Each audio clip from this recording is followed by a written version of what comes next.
Mr. Speaker, I'm sure that all members across the House will wish to join me in wishing all the home nations teams the very best of luck in the Rugby League World Cup, which is starting this week. This morning I had meetings with ministerial colleagues and others, and in addition to my duties in this House, I shall have further such meetings later today. Afzal Khan. Thank you, Mr. Speaker. Social care services in England are in crisis. Since 2010, the local council in Manchester has had its annual social care budget cut by £32 million. By March, the government will have taken £6.3 billion out of social care. Why won't the Prime Minister match Labour's commitment to invest £8 billion in social care in next month's budget? As I have said in this House before, we recognise the pressure that there is on social care as we see an ageing population. There is, and I've said this before, there are short-term, medium-term and long-term answers to this. In the short term, we have made extra funding available to local authorities. The last announcement that was made in the budget by my right honourable friend, the Chancellor, was for an extra £2 billion for local authorities. In the medium term, we need to make sure that best practice is being observed across all local authorities and NHS trusts. In some cases, delayed discharges are far higher than they are in others. We need to make sure there's best practice. And in the long term, we need a sustainable footing for our social care system, and that's why we will be, in due course, publishing a full and open consultation on ideas and proposals to ensure that we can have that sustainable social care system in the future. Kevin Foster. Thank you, Mr. Speaker. The Prime Minister will be aware of the vital role supported housing plays with many vulnerable people in Torbay. What reassurances can she give me about the ongoing support the government will be giving to those vital services? My honourable friend does raise an important issue, and this is something that we've been looking at very closely over the past year, since, in fact, my right honourable friend, the first Secretary of State, commissioned work on this when he was Work and Pension Secretary in September last year. I can confirm that we will be publishing our response to that consultation on Tuesday, the 31st of October. It will look at a wide range of issues. We need to ensure the funding model is right so that all providers of supported housing actually are able to access funding effectively. We need to look at issues such as the significant increase in service charges that have taken place recently, making sure that we're looking at cost control in the sector. But I can also say today that as part of our response to the review, we will not apply the local housing allowance cap to supported housing. Indeed, we will not be implementing it in the wider social rented sector, and the full details will be made available when we publish our response to the consultation. Jeremy Corbyn.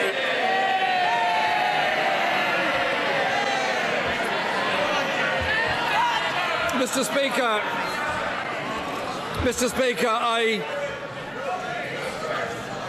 It's all right, Tracy Ullman's coming. Mr. Speaker, I join the Prime Minister in wishing the Rugby League team all the very best in the competition. I hope they win it. Last week, Mr. Speaker, the House voted by 299 to 0 to pause the rollout of universal credit. Will the Prime Minister respect the will of the House?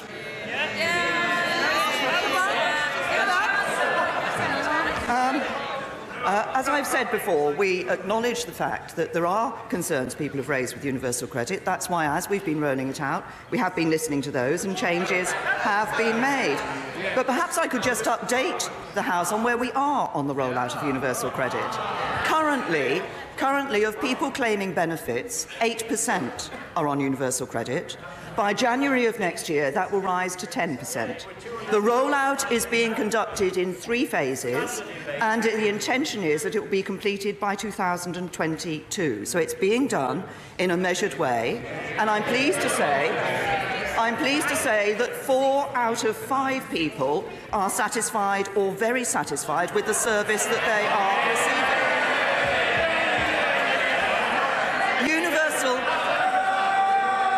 Universal credit helps people into the workplace, and it makes sure that work pays, and that's what the welfare system should do. Jeremy Corbyn. I would have thought, Mr. Speaker, that if only 8% of the rollout has taken place and 20% of the people in receipt of it are dissatisfied with it, that's a cause for thought, maybe a pause in the whole process. And last week, only one Conservative MP had the courage of their convictions to vote with us on suspending universal credit rollout. For the life, and then, Mr. Speaker, a Conservative member of the Welsh Assembly, Angela Burns, said, and I quote, "For the life of me, I cannot understand why a 6 or 4 week gap is deemed acceptable." She called universal credit callous at best and downright cruel at worst, and concluded by saying she's ashamed of her government. Can the Prime Minister ease her colleagues' shame by pausing and fixing universal credit? As I've said to the right honourable gentleman, we have been making changes to the implementation of UC as it has gone through the rollout. But let's be very clear about why we introduced universal credit. It is because it is a system. It is a system. The members are getting rather overexcited. The question has been put, and the answer will be heard. The Prime Minister. Mr. Speaker, we introduced universal credit as a simpler, more straightforward system that ensures that work pays and helps people into the workplace. Under Labour, let's look at what happened in the benefit system under Labour. Under Labour, the low-paid paid tax and then had it paid back to them in benefits. Under Labour, people were trapped on a life and benefits for years.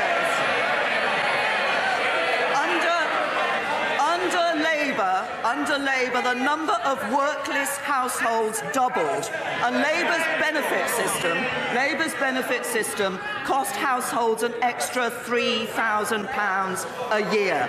What the Conservatives have done is given the low-paid a pay rise, given the workers a tax cut, and ensure we've got a benefit system that helps people into work. Mr. Speaker, under Labour, 1 million children were lifted out of poverty. Under Labour, we introduced the principle of the national minimum wage, opposed by all Tories over there. And if the Prime Minister is not prepared to listen to Angela Burns, perhaps she could listen to the architect of universal credit, the Right Honourable Member for Chingford and Woodford Green, who said, "One of the reasons I resigned from the government was I didn't actually agree with the additional waiting days. This is something the government needs to look at." Does the Prime Minister agree with him? This is not just the answer I've given, I think, 3 or 4 times now in this PMQs, but in previous PMQs. But as we look at universal credit rollout, we do look at the way in which we're introducing it. But he talks about what happened under Labour, and I'm happy to talk about what happened under Labour.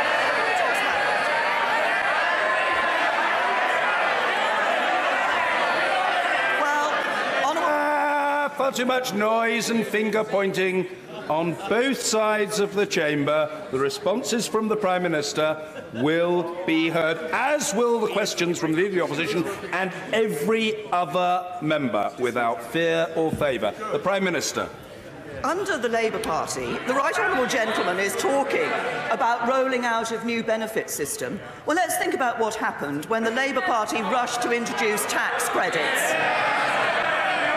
Not the only Member of Parliament in this House who had people in my constituency surgery, who had filled the forms in properly, who had given their information to the authorities, and then years later the government came back and landed them with bills for thousands of pounds.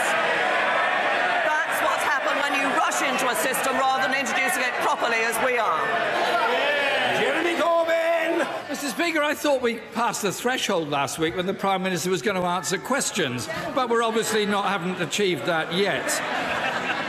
Labour introduced working tax credits in order to help people on low pay out of poverty, and it made a very big difference. But, Mr. Speaker, the sad truth is that universal credit is in such a mess that councils are forced to pick up the bill. I'll give you an example. Croydon Council, which piloted the scheme, is now spending £3 million of its own budget to prevent tenants from being evicted due to rent arrears caused by universal credit. Does the Prime Minister think it is right or fair that hard-pressed local authorities, having their budget cut by central government, having to dip into what little money they've got left in order to prevent people being evicted when they know full well it's the responsibility of this government and its system of universal credit that's causing the problem. Labour introduced working tax credits and then clawed thousands of pounds back from people who were working hard. He raises the issue of rent arrears, and I know that members have concerns over people who are managing their budgets to pay their rent. For the vast majority of people on universal credit, this is not an issue, managing their budget. And indeed, after 4 months, the number of people on universal credit who are in arrears has fallen by a third. But we recognise the issue, so we're working with landlords. We've built flexibility into the system so that actually landlords can be paid directly.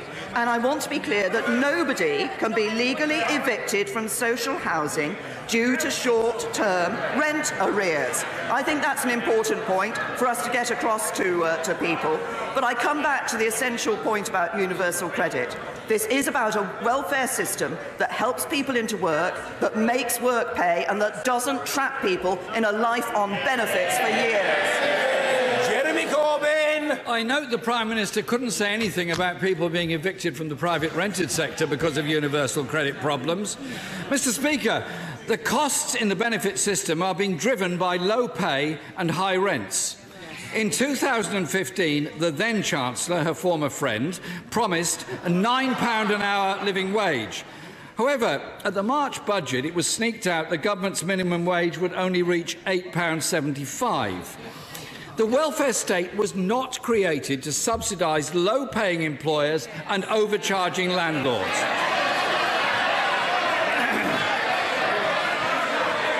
So will the budget in November put the onus back? Order, Mr. Hoare. I expect better of you.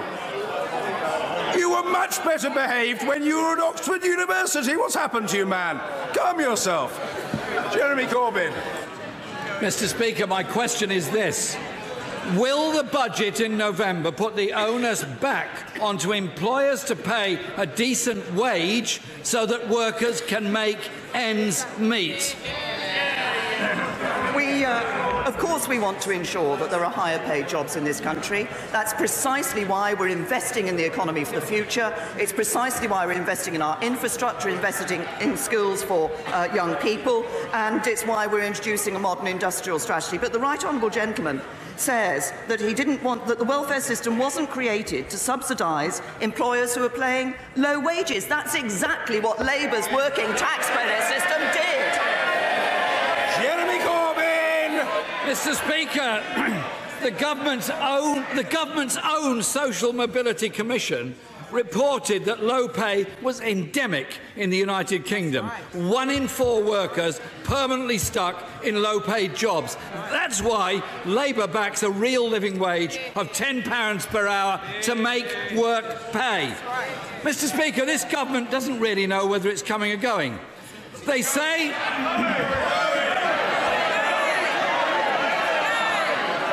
Mr. Speaker, the Conservative Party and the government says they have full confidence in universal credit, but won't vote for it. They say they will end the NHS pay cap, but won't allocate any money to pay for it. The Community Secretary backs £50 billion of borrowing on housing, but the Chancellor says it's not policy. The Brexit Secretary says they're planning for a no-deal Brexit. The Chancellor says they're not. Isn't the case, Mr. Speaker, this government is weak, incompetent, divided and unable to take a decision? Order! I said that the responses from the Prime Minister would be heard. And the remarks of the Right Honourable Gentleman will be heard. You can try to shout him down, and other members can try to shout the Prime Minister down. It won't work. End of. Jeremy Corbyn. Isn't it the case that this government is weak, incompetent and divided and unable to take the essential decisions necessary for the good of the people of this country? Now, I will tell the right honourable gentleman, of course we want to see people earning higher wages. Of course we want, as we are doing, to be able to ensure we can invest in our public services. But the way to do that, the way to have a higher standard of living, to have higher wages, to invest in our public services, to have a better future for people in this country, is to build and continue to build that stronger economy. And you don't build a stronger economy by losing control of public finances. You don't build a stronger economy by uncontrolled borrowing.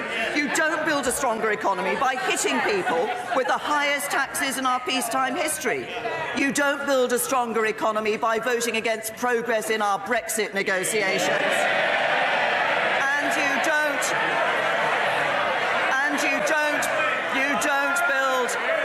you don't build a stronger economy by planning for capital flight and a run on the pound. That's what Labour would do, and we will never let it happen.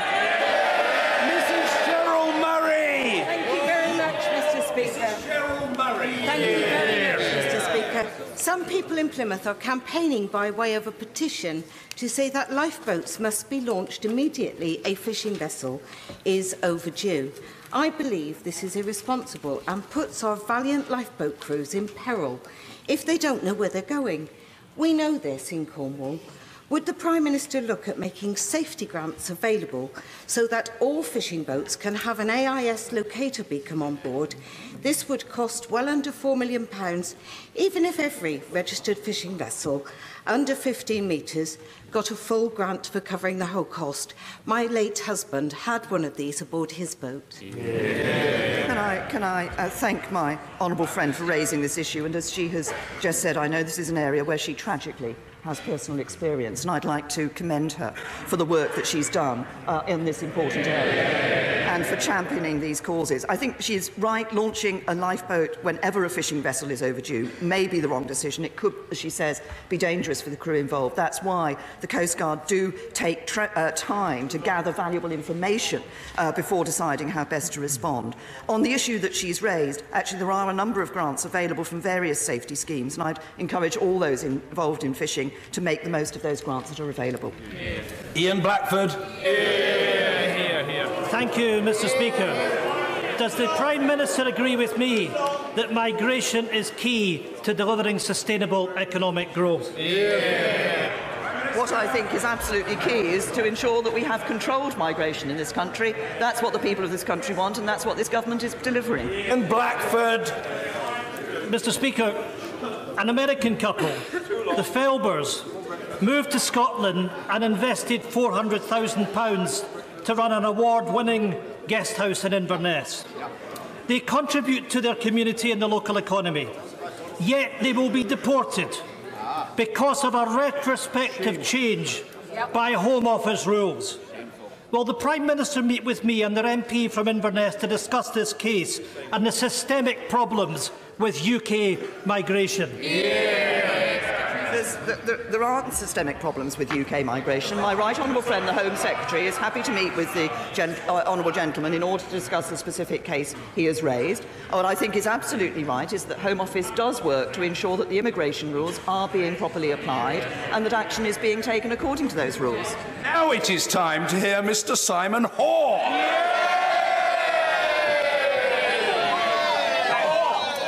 Thank you, Mr. Speaker. I have composed myself. I was greatly cheered last week to hear, as I'm sure many colleagues were in the House, the German Chancellor say that a final deal with regards to Brexit is going to happen. Does my right honourable friend agree with my assessment that we are going to get a good deal that works for our country, for the European Union, and possibly more importantly, for my constituents of North Dorset? Well, I do agree with my honourable friend. I believe that our job is to get the best Brexit deal for Britain. I believe that we can get that best Brexit deal for Britain. I believe that's a deal that will benefit the United Kingdom, that will benefit the United Kingdom across all parts of the UK, including his constituents in North Dorset.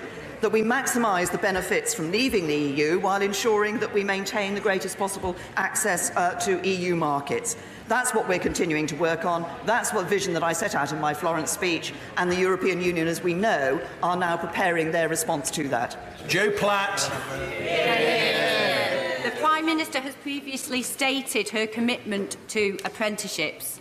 However, in my constituency, the apprenticeship levy has not been helping those for whom it was designed.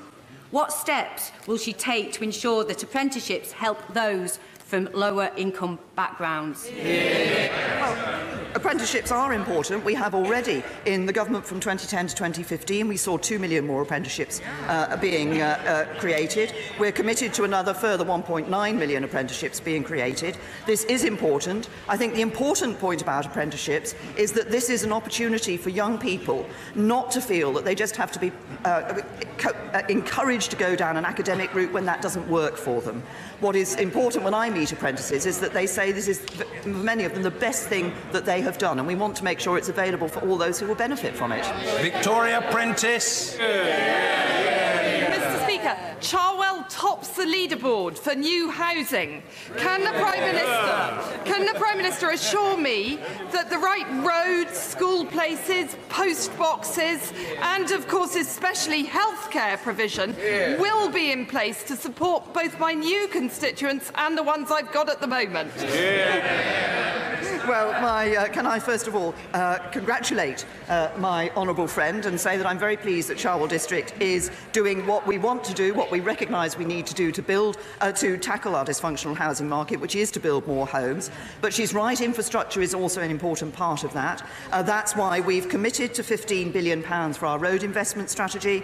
Over £500 billion will be spent on the NHS in England during this Parliament, and a record £41 billion will be spent in core funding for schools this year. And that, I'm pleased to say, is the record of Conservatives in government. Stuart Hosey. Thank you, Mr. Speaker. In 24 hours, the people of Dundee will waive off the bid for the 2023 European Capital of Culture.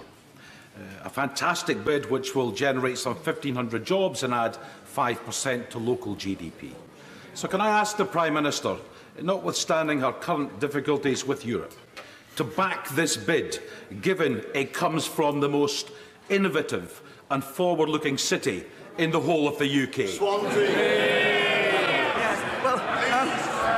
Can I say to the honourable gentleman that, of course, we are always willing to back bids from any city in the United Kingdom to become the European City of Culture. But I welcome the fact that Dundee has put a bid forward and is part of this. But as I say, we want to support all cities in the United Kingdom who are doing it. Richard Graham. Mr. Speaker, it is a criminal offence for those like teachers in a position of trust to have a sexual relationship with those young people under 18. But a constituent came to me recently distressed about exactly such a relationship between his 17-year-old daughter and a middle-aged driving instructor. Now, while if consensual, this is not illegal, I am concerned that there might be risks to young drivers of being groomed by a predatory instructor. So does my right honourable friend agree with me that driving instructors are, by the nature of their work, in a position of trust, should be covered by the same rules as teachers? And if so, would she ask the relevant minister to work with me on this? Well, I'm concerned to hear the case of his constituent that my honourable friend has raised. And I recognise the position and the role that driving instructors play. Can I say to my honourable friend, I think this is something that I will ask the appropriate department to look at and to get in touch with him to get further details of his case. Stephen Kinnock. Thank you, Mr. Speaker. In March 2019, the Prime Minister told this House that Parliament would be given a meaningful vote on the terms of the Article 50 withdrawal bill. This morning, in the Brexit Select Committee, the Secretary of State told us that that vote may not take place until after March 2019. Can the Prime Minister please explain how it's possible to have a meaningful vote on something that's already taken place? As the honourable gentleman knows, we're in negotiations with the European Union, but I am confident that we will. The timetable under the Lisbon Treaty does give time until March 2019 for the negotiations to take place, but I'm confident because it is in the interests of both sides, and it's not just this Parliament that wants to have a vote on that deal, but actually there will be ratification by other parliaments, that we will be able to achieve that agreement and that negotiation in time for this Parliament to have the vote that we committed to. Robert Jenry. We enter a week of commemorations around the centenary of the Balfour Declaration. Would my right honourable friend the Prime Minister rededicate us to the pursuit of peace and justice for both the Israelis and the Palestinians, but celebrate with pride our small national contribution to the creation of a democracy in the Middle East, a sanctuary for those who suffered from anti-Semitism and fear its rise again, and in the State of Israel, a true friend of the United Kingdom? Well, can I first of all say to my honourable friend that we are proud of the role that we played in the creation of the State of Israel, and we will certainly mark the centenary with pride. And I'm also pleased at the good trade relations and other relationships that we have with Israel and that we are building on and enhancing. We also must be conscious of the sensitivities that some people do have about the Balfour Declaration, and we recognise that there is more work to be done. We remain committed to the two-state solution in relation to Israel and the Palestinians. That is an important aim. I think it's important that we all recommit to ensuring that we can provide security, stability and justice for both Israelis and Palestinians through such a lasting peace. Tonia Antoniazzi. Thank you, Mr. Speaker. Trying to get a decision on the Swansea Bay Tidal Lagoon is becoming like Groundhog Day. Swansea is ready, the investors are ready. Can I ask the Prime Minister when she will be ready? I say the honourable lady, as she well knows, this raises a number of complex issues. We were grateful to Charles Hendry for the review that he conducted, and the relevant department is still, the business department is considering this, and we will respond in due course. Anne-Marie Trevelyan. Thank you very much, Mr. Speaker. Does the Prime Minister agree that as we leave the EU and take control of our land management policy, our manifesto commitment to plant 11 million trees is a critical part of a holistic countryside management framework, which we can now build to ensure long-term, homegrown wood for our housing industry, alongside increasing our natural carbon capture potential and reducing flood risks? Well, my honourable friend is absolutely right. We did commit in our manifesto to plant 11 million trees. We're putting that at the heart of our work to protect the environment for future generations. I'm pleased to say that since April 2015 we've planted just over 2 million trees, but we do have much more to do, and we'll be continuing to work with landowners and stakeholders on this particular issue. But she's absolutely right. It isn't just about the look of the countryside, it's also about the role that trees play in reducing flood risks and, as she also says, in helping to hold carbon dioxide. Kevin Jones. Plant those trees. The Prime Minister has spoken on mental health, and can I thank her for that. When she was Home Secretary, she outlawed police cells being used for those in mental health crisis. Today, though, parts of our mental health system are in crisis. In my North Durham constituency, children, young people and families are waiting 2 years for autism assessments. The Secretary of State agrees that that is unacceptable. Can I ask the Prime Minister what she's going to do to turn her well-intentioned statements on mental health into action? Can I say to the honourable gentleman, as he will know, we are taking a number of courses of action in relation to mental health, but he's raised the specific issue of the autism diagnosis and the length of time that it takes in his constituency. And I know that my right honourable friend, the Health Secretary, has promised to look into this and will be doing so, because we're very clear that we want to ensure that adults and children shouldn't have to face too long a period of waiting for an autism diagnosis to take place. The Department of Health is working with partners to help local areas address these issues where there are long waiting times for an autism diagnosis, and they are NICE have published clinical guidance which sets out that assessments should begin within 3 months of referral. Obviously, it's for the Department of Health to be working with those local areas to make sure that it is possible to achieve that. Steve Double. Speaker, tomorrow at Cornwall Newquay Airport, the Bloodhound will carry out its first live test run in the next step on its quest to achieve the land speed record.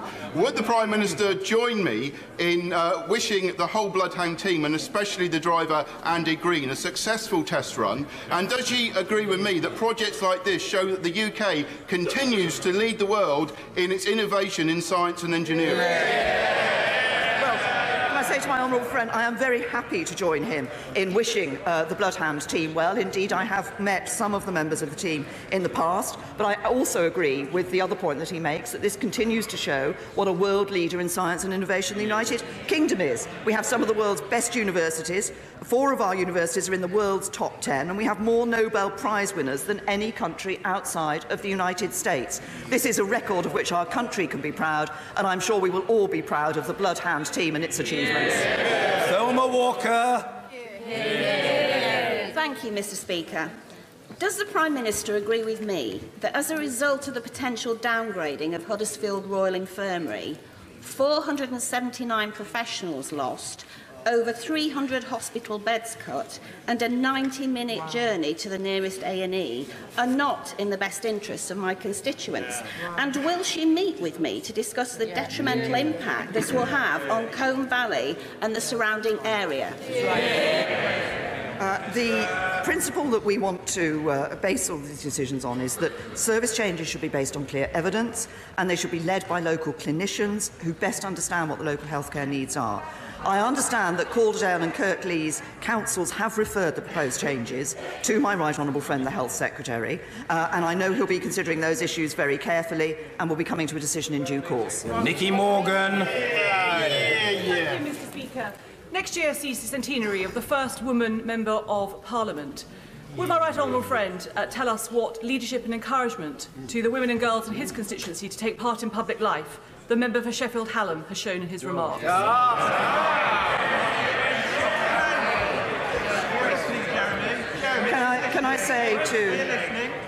Can I say to my right honourable friend that I think it is important that we mark this centenary next year and recognise the role that women have played in this House and in their time in public life. I want to see young women and women actually able to see this House as a place that they actively want to come to, that they want to contribute to their society, that they want to respond to the needs of local constituents and make a real difference to people's lives. That's what I'm in it for. That's why I've encouraged more women to come into this House, and I'm pleased to say that we have more women on our benches than ever before. And finally, all of us in this House should have due care and attention to the way in which we refer to other people and should show women in public life the respect that they deserve. Tommy Shepherd. Thank you, Mr. Speaker. Yesterday, the Scottish Parliament voted by 91 votes to 28 to ban fracking in Scotland. Could I ask the Prime Minister why she wouldn't consider following Scotland's lead and introducing a moratorium in the rest of the United Kingdom in order that there can be a full evaluation of the health and environmental consequences of this controversial technology, and in order that the public can be consulted? Can I say to the honourable gentleman that this is an issue on which he and I are simply going to disagree, because I think that shale gas does have the potential to power economic growth in this country. I think it will support thousands of jobs in the oil and gas industries and in other sectors, and it will provide a new domestic energy source. And we have more than 50 years of drilling experience in the UK and one of the best records in the world for economic development while protecting our environment. The Shell Wealth Fund is going to provide up to £1 billion of additional resources to local communities. Local councils are going to be able to retain 100% of the business rates they collect from shale gas developments. We will be bringing forward further proposals in relation to this during this Parliament, but this is an important potential new source of energy, and I think it's right that we ensure that we use this and take the benefits of it for our economy, for jobs and for people's futures. Craig Tracy. Thank you, Mr Speaker, and I'm sure the Prime Minister is aware of the terrifying incident on Sunday where a gunman held hostages at a bowling alley in my neighbouring constituency of Nuneaton, a facility enjoyed by my own constituents in North Warwickshire and Bedworth. Will she join me and the Honourable Member for Nuneaton in praising the excellent work of Warwickshire Police and West Midlands Ambulance Services in ensuring that the situation was brought to a swift conclusion without any casualties? Can I say to my honourable friend that, of course, we were all concerned to hear of this incident as it was taking place, and I'm happy to join him and the honourable member for Nuneaton in commending the professionalism and bravery, as he says, of the Warwickshire Police in bringing this to a swift conclusion, also of the ambulance service in ensuring that there were no injuries. Our emergency services do an amazing job in protecting us. This is exactly the sort of incident which they don't know when they put on their uniforms in the morning, whether this is the sort of thing they'll have to be called to. But I was pleased to welcome a number of our emergency services personnel to a reception in Downing Street on Monday. And what they all say, and they always say, is they were just doing their job. But my goodness me, what a job they do for us. Alison McGovern. Mr Speaker, on the 29th of March, I asked the Prime Minister if she would help the people of New Ferry after the huge explosion that devastated the town centre. She said she was happy to help and there will be support offered to the community in the future. 2 weeks later, Mr Speaker, she called a general election and her government seems to have all but forgotten about the people in New Ferry. Well, she may have forgotten, Mr Speaker, but my constituents haven't. So I ask her again, precisely when will her government put their hands in their pockets so that the people in New Ferry can rebuild their town and their lives? I say to the honourable lady that the government has not forgotten about this issue. I understand from the Secretary of State for Communities and Local Government that we are waiting for the local council to produce proposals and to produce a business case for those proposals, and will of course look at those seriously. John Howell. In acknowledging the hard work of the men and women at RAF Benson in my constituency for the work that they did in the Caribbean, will she also acknowledge that the Puma 2 helicopter was ready and available for work in the Caribbean within a couple of hours of having arrived? Yes. Well, I'm very happy to commend the work of all those at RAF Benson and indeed all those in our military and volunteers who were able to provide support after the devastating hurricanes that took place in the Caribbean. And I'm also happy to agree with my honourable friend that, contrary to some of the stories that were being put about, actually we were there on time and we were able to act very quickly in giving people that support. Joanna Cherry. Thank you, Mr Speaker. Mr Speaker, we can all agree that no one should ever be persecuted on account of their sexuality. Last week at the PMQ'S Awards, the Prime Minister said that we have come a long way on LGBT+ rights, but there's still much more to do. Can I ask her to start that remaining work today by promising that never again will the Home Office deport LGBT asylum seekers to countries where they are likely to be persecuted with the instruction that they pretend to be straight? Can I say to the honourable lady that this is an issue that we take seriously, and I think I'm right in saying that it was Conservative government that actually changed the rules on asylum seeking to introduce the category of those who could face persecution in their home of origin because of their sexuality. I'm pleased that that was able to be done, and I'm sure that the Home Office treats all these cases, and I want them to treat all these cases with the sensitivity that is appropriate. Luke Graham. Speaker. As of 2016, Mr Speaker, 17% of the premises in Scotland were without superfast broadband. This is compared with just 11% for the UK as a whole. Will my right honourable friend join me in calling on the Scottish Government to do more and to constructively engage with departments here in Westminster to deliver this crucial service to communities in Scotland?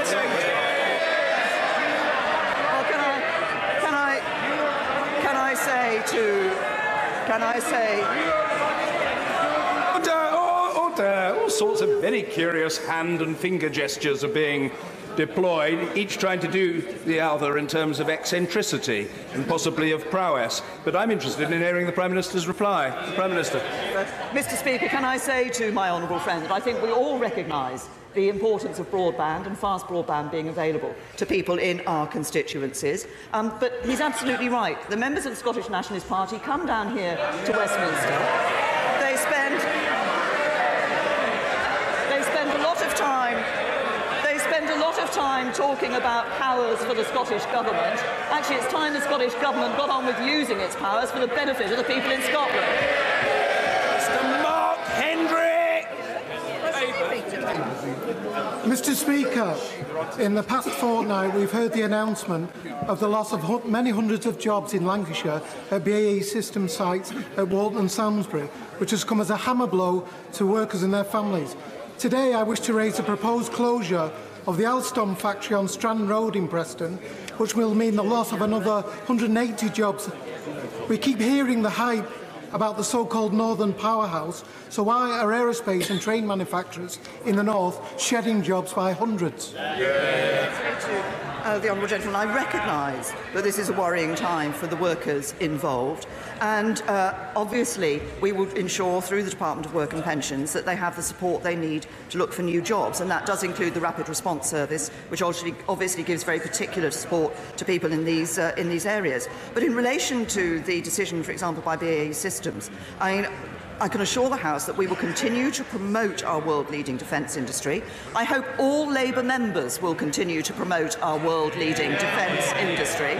I'm very pleased that just last month my right honourable friend, the Defence Secretary, signed a statement of intent with Qatar, committing them to the purchase of 24 Typhoons and 6 Hawks from BAE. And last year, the Ministry of Defence spent £3.7 billion with BAE.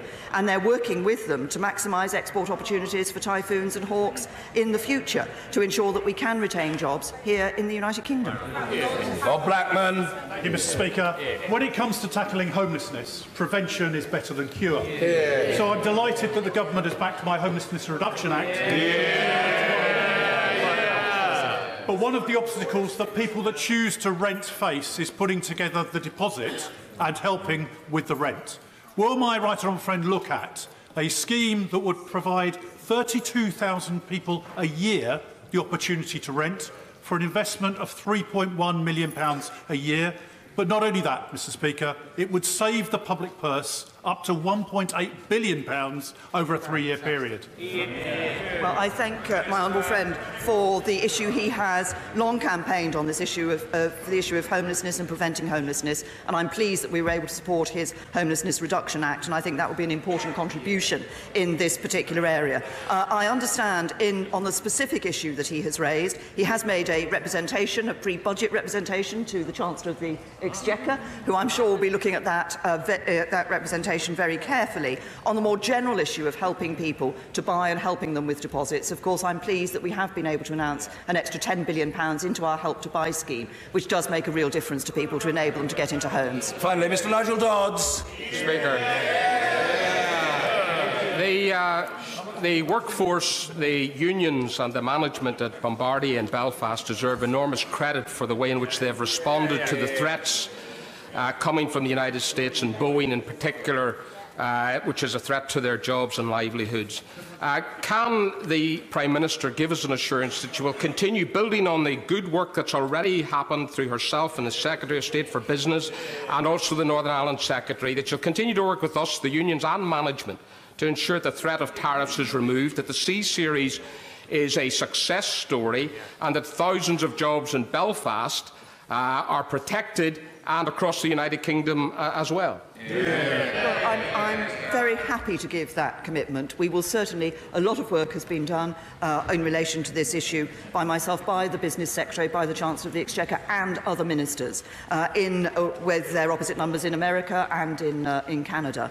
And we will certainly continue to do that work. Obviously, the most recent announcement that has been made in relation to Airbus and the series is an important announcement, but we want to ensure that those jobs stay in Northern Ireland because we recognise the importance of those jobs for the economy of Northern Ireland, but also obviously for the people and their families.